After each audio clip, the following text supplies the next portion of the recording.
नमस्कार दोस्तों, मैं एडवोकेट श्रीकांत शुक्ल अपने चैनल लीगल इंडिया के माध्यम से आज आपको वसीयत के संबंध में महत्वपूर्ण बातें बताना चाहता हूं। जैसे दोस्तों, वसीयत क्या है, किसको किया जाता है, कब किया जाता है, इसके संबंध में महत्वपूर्ण जानकारी आज मैं आप सामने शेयर रख रहा हूं। दोस्तों, वसीयत जो है, यह कोई व्यक्ति अगर जीवित है और अपने मरने के पश्चात अपनी प्रॉपर्टी को जो किसी को प्रदान करता है एक वसीयत इच्छा पत्र के माध्यम से, उसे दोस्तों वसीयत कहते हैं, इच्छा पत्र कहते हैं, विल कहते हैं।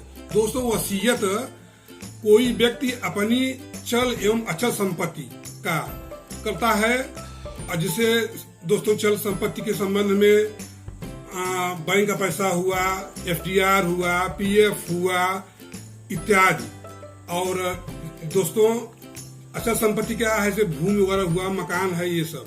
तो वसीयत दोस्तों जब किया जाता है तो उसके संबंध में आदमी की सबसे महत्वपूर्ण बात यह है कि उसकी उम्र 18 वर्ष से अधिक हो, अर्थात वह वयस्क हो, और जो वसीयत करता है प्रॉपर्टी उसके नाम से दोस्तों होनी चाहिए। अगर संपत्ति उसके नाम से नहीं है तो उसके द्वारा किया गया वसीयत कोई मतलब नहीं होता है। वसीयत कब करनी चाहिए? वसीयत के लिए यह है कि आदमी अपने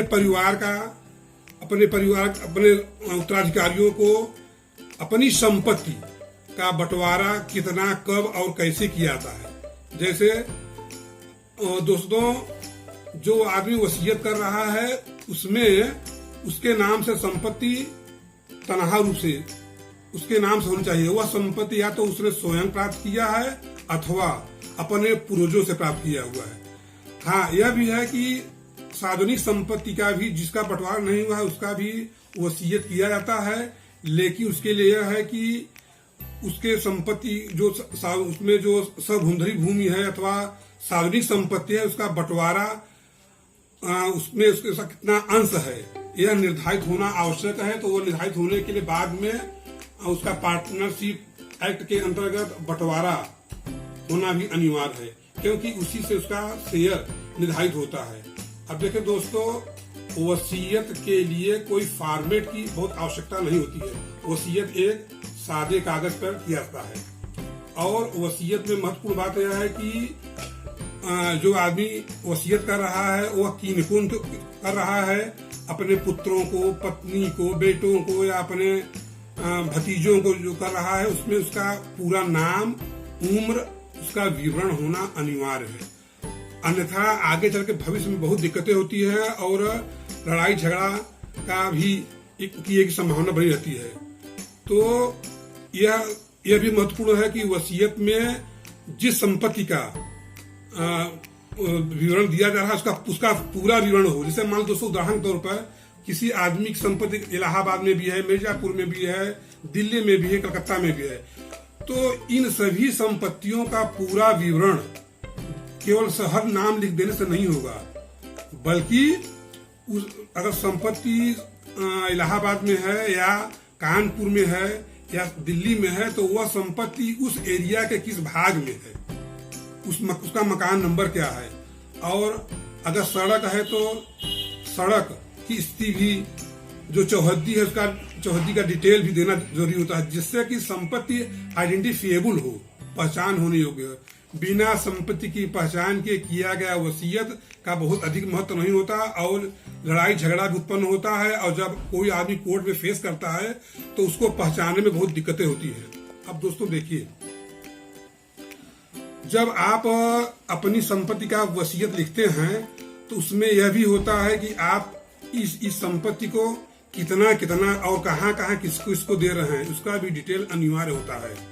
और दोस्तों, अगर आप वसीयत लिख रहे हैं तो वसीयत लिखने के लिए बहुत जरूरी नहीं कि उसका रजिस्ट्रेशन हो। अगर रजिस्ट्रेशन हो जाता है तो सो फार सो गुड, क्योंकि दोस्तों रजिस्ट्रेशन एक्ट की धारा 18 में यह प्राविधान है कि कोई व्यक्ति जो वसीयत लिख रहा है वह उपनिबंधक के समक्ष जाकर के स्वयं और 2 गवाहानों का हस्ताक्षर उसमें अनिवार्य है।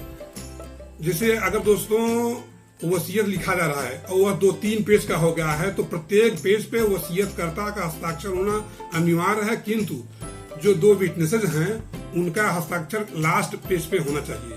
और वह उनकी जो विटनेसेज हैं उनका नाम, उनकी उम्र, उनका पूरा पता विवरण, कहाँ के रहने वाले हैं जैसे, और उनका जो है आधार पहचान पत्र या ड्राइविंग लाइसेंस हो वो या पैन कार्ड हो, ये सब इसमें, क्योंकि अगर मान लीजिए भविष्य में वसीयत को लेकर कोई विवाद किसी न्यायालय में उत्पन्न होता है तो यह न हो कि फर्जी आदमी ने गवाही दी है। हाँ दोस्तों, यह भी अनिवार्य है, यह बहुत जरूरी है कि जो गवाह है वह आपके भरोसे का आदमी होना चाहिए, आपकी जान पहचान का आदमी होना चाहिए, जिससे यह है कि जो जिस आदमी ने गवाही बनाई है वसीयत पे वह आपके वसीयत का ही प्रचार प्रसार न करे या प्रोपेगेंडा न करे, तो इससे भी बचने के लिए बहुत जरूरी होता है। हाँ दोस्तों, वसीयत का प्रभाव जो वसीयत करता है उसकी मृत्यु के पश्चात ही लागू होता है। उसके जीते जी तो जो आदमी जिसकी संपत्ति हो तो रहेगा ही रहेगा, इसलिए वसीयत का प्रभाव उसके मरने पर ही लागू होता है। और वह उत्तराधिकार अधिनियम के अंतर्गत, जैसे दोस्तों वसीयत हिंदू, मुस्लिम, सिख, ईसाई कोई भी कर सकता है, पुरुष हो महिला हो, इसमें कोई पाबंदी नहीं है कि कोई किस धर्म का आदमी करेगा, किस जात का आदमी करेगा, लेकिन यह जरूरी है कि उसकी उम्र कम से कम 18 वर्ष होनी चाहिए, अर्थात वह वयस्क हो। अगर वह वयस्क नहीं है तो उसके द्वारा किया गया वसीयत शून्य समझा जाएगा। वसीयत में यह भी है कि वसीयत में अनैतिक एवं अवैधानिक शर्तें नहीं होनी चाहिए। अगर अवैधानिक एवं अनैतिक शर्तें हैं तो वह वसीयत इलीगल अर्थात शून्य माना जाएगा, उसका कोई प्रभाव नहीं होगा। वसीयत करने के लिए स्वस्थ चित्त का होना अति आवश्यक है। अगर जब आदमी वसीयत करता है तो वह बिना किसी प्रेशर के, बिना किसी दबाव के उसको करना चाहिए और स्वस्थ मन से कि हाँ मैं उसमें जितने कंटेंट्स लिखे जाएंगे पूरा विवरण उसका सही से होना चाहिए कि मैं स्वस्थ चित्त हो करके यह वसीयत लिख रहा हूँ, इन व्यक्तियों के पक्ष में लिख रहा हूँ और मेरी संपत्ति कहाँ कहाँ है, कि इनको कितना कितना शेयर या अर्थात हिस्सा दिया जाता है, उसका पूरा विवरण वसीयतनामा में होना चाहिए। अब दोस्तों वसीयत के लिए यह भी है कि वसीयत पंजीकृत भी हो, अपंजीकृत। जरूरी नहीं है कि वसीयत पंजीकृत ही हो अर्थात रजिस्टर्ड ही हो, और पंजीकृत वसीयत भी मान्य होता है, लेकिन अगर दोनों में तुलनात्मक अध्ययन किया जाए तो पंजीकृत वसीयत का ज्यादा महत्व होता है, उसका ज्यादा विधिक महत्व होता है। और अगर कहीं विवाद होता है तो एक आदमी अपंजीकृत वसीयत पेश करता है, एक आदमी पंजीकृत वसीयत करता है, तो पंजीकृत वसीयत पेश करने वाले का महत्व ज्यादा होता है, चाहे अपंजीकृत वसीयतनामा भले ही बाद का हो अर्थात नवीन हो। लेकिन दोस्तों अगर दोनों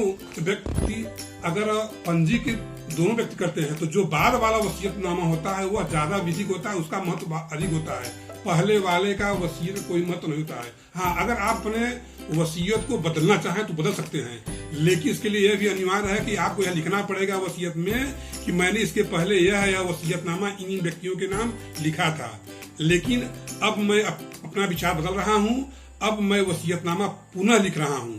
तो यह वसीयतनामा जो आप बाद में लिख रहे हैं जो नवीन है उसका महत्व होता है। वह दोनों में अगर चैलेंज होगा तो बाद वाले का ही वसीयतनामा का महत्व होगा। अब देखें, वसीयतनामा खंडित भी किया जाता है, वसीयतनामा को रद्द करने का पूरा अधिकार है। वसीयतकर्ता जब चाहे अपनी मर्जी से वसीयत को दोस्तों खंडित कर सकता है, नया वसीयत लिख सकता है। इसके लिए उस पर कोई रोक नहीं है कि आपने एक बार वसीयत लिख दिया है तो आप क्यों उसको बदल रहे हैं। हाँ, वसीयतनामा में जैसे यह होता है कि अब आपको उदाहरण बता रहे हैं कि चल संपत्ति मकान हुआ, आपकी भूमि हुआ, वह भूमि आपका कहाँ पे है, कितना है, आपके नाम से है कि नहीं है, उसका विवरण आपको देना पड़ेगा। इसी प्रकार अचल संपत्ति बता रहे हैं।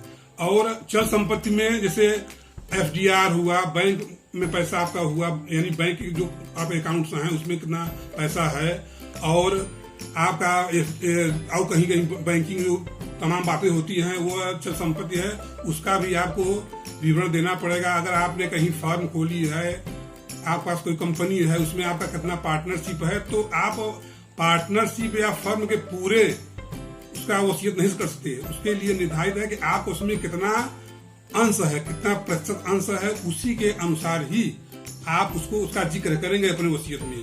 अब यह तब लागू होता है कि ये नहीं कि आप मैं फला कंपनी का मालिक हूं तो आप जो है उसको आप कंपनी का वसीयत कर देंगे। आपको करने का आप अपना हिस्सा बताएंगे। ट्रस्ट है, ट्रस्ट के माध्यम से भी आप अपना बताते हैं कि अगर कोई आदमी, जैसे आपका कोई लड़का है, वह माइनर है, तो उसका पहले आपको ट्रस्ट के माध्यम से आप बताएंगे कि मैं इसका फला फला आदमी को ट्रस्टी नियुक्त करता हूँ, गार्जियन नियुक्त करता हूँ। उसके बाद जब वो वस्तुता को प्राप्त कर लेगा, अर्थात उस स्थिति में जब उसके पिता नहीं है, तो वह 21 वर्ष के बाद ही उसको अधिकार प्राप्त होगा। दोनों में अंतर है। 18 वर्ष की उम्र तो जब आदमी का स्वयं का होता है, जब अगर किसी के पिता नहीं है और वह आदमी नाबालिग है, तो 21 वर्ष के पश्चात वह उसकी वस्तुता प्राप्त मानी जाएगी। तो दोस्तों, ये सब तमाम बातें हैं। और दोस्तों, वसीयत के संबंध में यह भी जरूरी है कि आप जिसको गवाही पेश कर रहे हैं, गवाह कर रहे हैं, उसकी उम्र आपसे कम हो। उसके लिए फायदा क्या होगा कि जैसे मान लीजिए कोई विवाद होता है तो आप नहीं है, तो वह गवाह जो है पेश होकर के बताएं कि हाँ, यह है फला फला फला व्यक्ति ने हमारे सामने यह वसीयत लिखा है। यह जरूरी नहीं है कि जो बात वसीयत लिखा जा रहा है उसमें गवाहों को पूरी बात जानकारी हो। उनको सिर्फ यह बताना पड़ता है कि हाँ, फला व्यक्ति ने हमारे सामने वसीयत लिखा है। दोस्तों, और तमाम बातें हैं, मैं अगले वीडियो में आपको इस वसीयत संबंध में और जानकारी दूंगा। और दोस्तों, मैंने इसके पहले भी negotiable instrument act, adverse position और रेवेन्यू और चकबंदी के जो पेपर हैं उसके संबंध में अपना वीडियो जारी किया हुआ है, उसको भी आप देखेंगे। और वसीयत की संबंध जहाँ तक बातें हैं मैं आपको और आगे बताता रहूँगा। और मेरा है आपसे आग्रह है कि आप अपने मैंने आपको जो जानकारी दिया है उसके माध्यम से अन्य लोगों को भी वसीयत के संबंध में अपनी बातें बताएं, जिससे लोग जागरूक हों और विधि कार्रवाई कर सके। दोस्तों, नमस्कार।